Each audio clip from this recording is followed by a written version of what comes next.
Falar línguas. No vídeo de hoje, um texto escrito por E. Erickson e publicado no jornal Mensageiro da Paz em junho de 1980. Exegese, promessa de Cristo, eram os efésios salvos? Há alguns anos, tendo sido anunciado que certo ministro falaria acerca da vinda de Cristo, fui assistir à reunião. Ele iniciou a sua mensagem com a pergunta: "O que tem a Bíblia a dizer a respeito da segunda vinda de Cristo?" E prosseguiu: "Não muito, mas alguma coisa, exceptuando no que diz respeito a ninguém saber o dia." Essa resposta demonstra ignorância sobre o que a palavra de Deus diz a respeito da vinda do Senhor. Do mesmo modo, a respeito do falar em língua, dão outras respostas semelhantes. Para desprezar o ensino sobre o falar em línguas, uns citam 1 Coríntios 14:9. "Antes quero falar na igreja 5 palavras da minha própria inteligência do que 10.000 palavras em língua desconhecida." Outros, em 1 Coríntios 12:30, "falam todos diversas línguas." E outros ainda, 1 Coríntios 13:8, "havendo línguas cessarão." Então, os crentes denominacionais, ensinados que são a crer que a palavra de Deus nada mais declara do que isso no tocante ao falar em línguas, ficarão surpreendidos ao acharem que a questão é referida 29 vezes na Bíblia. São mais as passagens onde se fala a respeito de línguas do que as que se trata do batismo nas águas. O falar em línguas é mencionado nas profecias, nos evangelhos, nos atos e nas epístolas. Numa conferência sobre falar línguas, um proeminente ministro disse que apenas 2 livros da Bíblia aludem às línguas, Atos e 1 Coríntios. Isso seria suficiente para estabelecer o falar em línguas como uma experiência neotestamentária, pois nos Atos e nas epístolas temos as regras da nossa fé. No entanto, o falar línguas é ensinado em todas as divisões das Escrituras. Exegese. Isaías, o grande profeta do Velho Testamento, diz: "Por lábios estranhos e por outra língua falará a este povo." Isaías 28, do 9 ao 12. Eis aqui uma direta profecia do Velho Testamento relativa à experiência neotestamentária de falar em língua.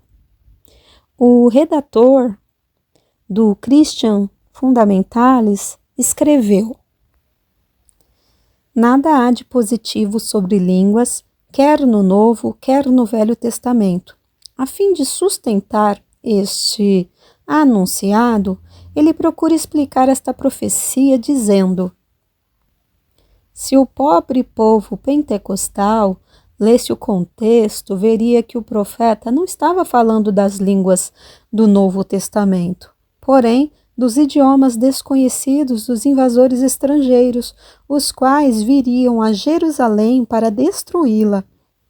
Entretanto, em 1 Coríntios 14, 21 e 22, verificamos que Paulo identifica esta escritura como uma profecia do falar línguas no Novo Testamento.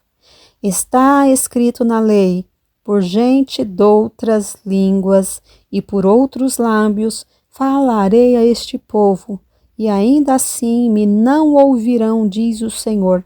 De sorte que as línguas são um sinal não para os fiéis, mas para os infiéis.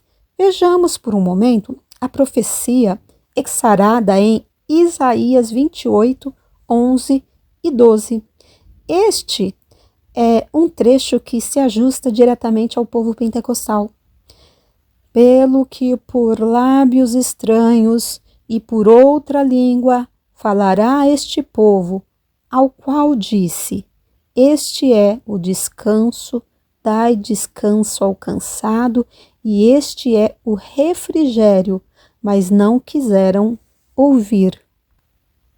Porventura, o contexto, no versículo 12, confirma a doutrina de línguas consignada no versículo 11, como línguas desconhecidas dos invasores estrangeiros que haveriam de ir à cidade de Jerusalém a fim de assolá-la? Isto seria descanso ao cansado e refrigério aos habitantes de Jerusalém? Que absurdo! Só o caso a semelhança de uma extravagância da mente ao invés de algo fundamental. Sempre caem no ridículo quando procuram interpretar a palavra de Deus segundo seus próprios interesses. Melhor seria que não se explicasse o que não se entende. O apóstolo Paulo não tinha qualquer dificuldade neste caso, pois ele mesmo falava abundantemente em línguas, por isso identifica o texto sobre dito como uma profecia pertencente ao Novo Testamento, que o derramamento do Espírito Santo era um refrigério. Qualquer leitor sincero do Novo Testamento entende, visto estar esse derramamento associado à experiência da alegria desfrutada. O batismo recebido pelos 120 discípulos no dia de Pentecoste é citado na profecia de Joel como uma torrente do Espírito. Joel 2, 28 e 29. Por intermédio de Isaías, Deus anuncia: porque derramarei água sobre o sedento e rios sobre a terra seca. Derramarei o meu espírito sobre a tua posteridade e a minha bênção sobre os teus descendentes. Isaías 44 e 3.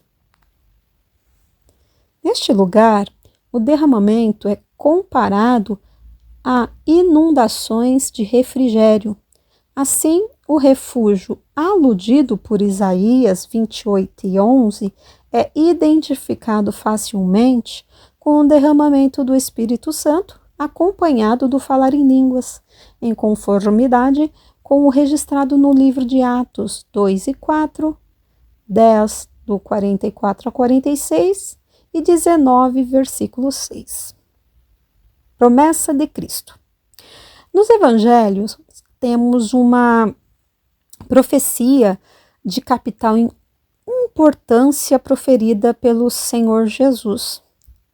E estes sinais seguirão aos que crerem. Em meu nome expulsarão os demônios, falarão novas línguas, Marcos 16, do 15 ao 18. Os fundamentalistas gostariam muitíssimo de eliminar este texto, declarando-o não canônico, mas não desejam ser classificados como mutiladores modernistas das Escrituras. Deste modo, silenciam sobre esses versículos. F. Bosworth, no seu tratado, diz: nós não temos uma promessa positiva para o falar em línguas, tal como profecia consignada em Atos 2 e 17. Mas temos aqui no texto de Marcos 16, dos lábios do Salvador, falarão novas línguas. Ora, vejamos Atos 2, do 1 ao 4. No verso 4, lê-se: e todos foram cheios do Espírito Santo e começaram a falar noutras línguas, conforme o Espírito Santo lhes concedia que falassem. Aqui está o primeiro exemplo registrado de alguém falar em línguas como uma experiência absoluta e completamente nova. Outras manifestações do Espírito, tais como profecia, sabedoria, discernimento, curas, milagres e expulsão de demônios, foram observados anteriormente sob a velha aliança. Porém, nunca antes qualquer pessoa falara em línguas. Esta foi particularmente uma experiência do Novo Testamento.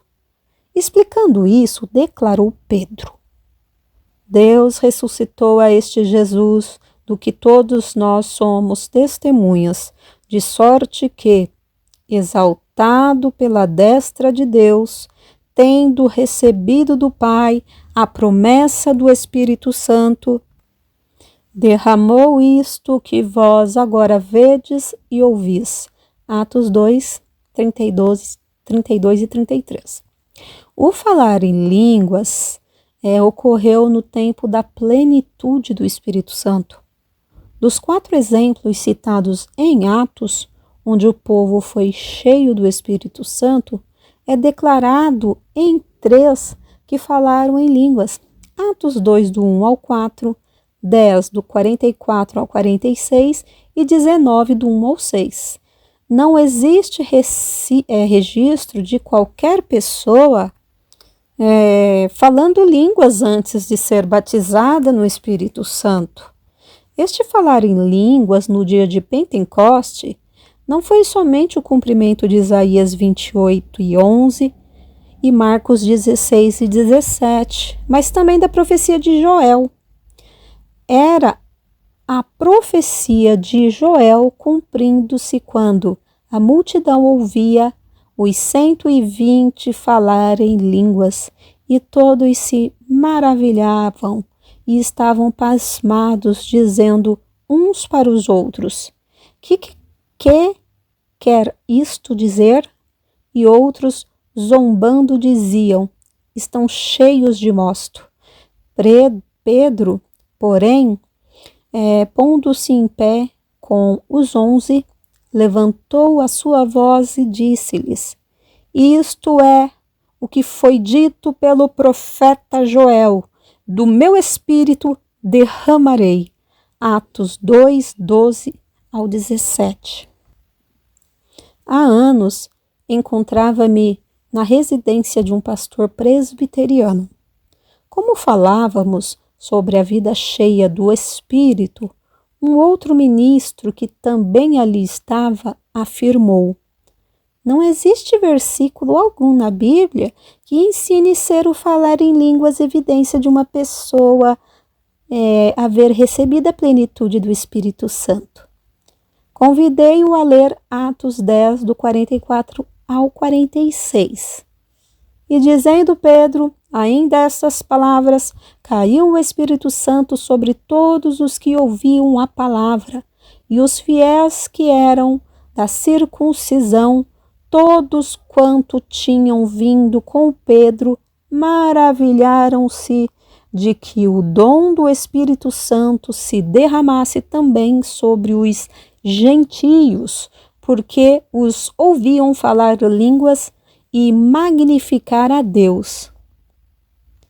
Não foi o falar em línguas uma evidência para estes judeus crentes que tais gentios tinham recebido a plenitude do Espírito Santo?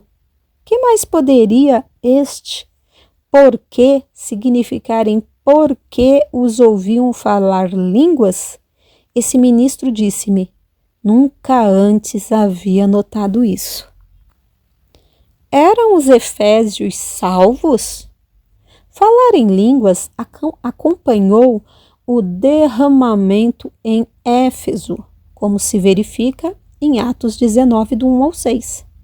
Os opositores da verdade do batismo no Espírito Santo alegam que os discípulos de Éfeso não eram salvos. Eles deveriam crer naquilo que estes receberam no movimento em que Paulo lhes impôs as mãos.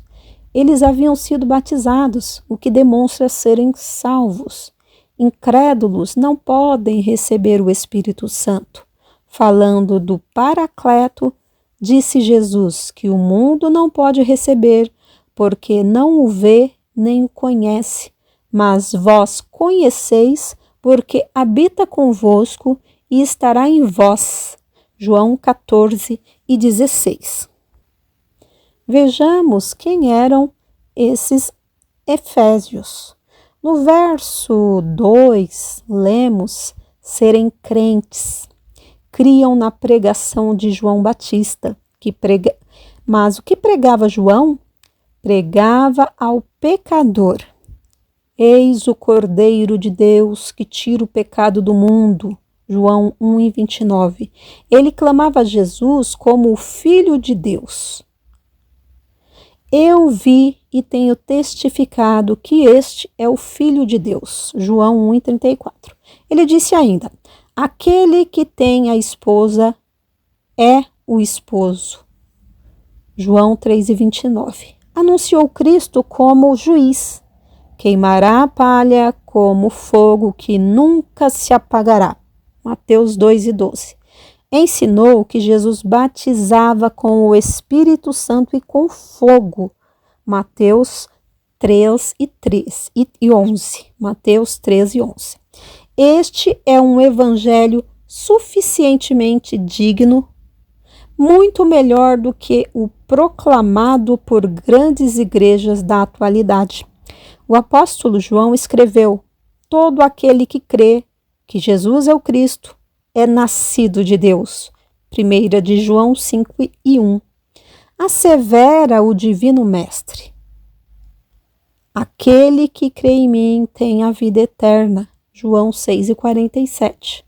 Tudo isso é verdade a respeito dos 12 discípulos de Éfeso, que eram crentes e aceitavam a respeito dos 12 discípulos de Éfeso que eram crentes e aceitavam o testemunho de João.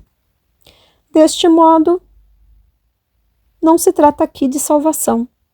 A questão era se tinham ou não recebido o Espírito Santo. O sinal era, pois, falar em línguas.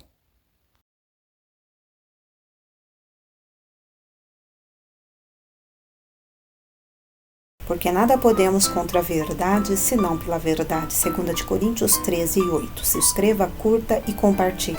Análise histórica e crítica sobre o pentecostalismo universal.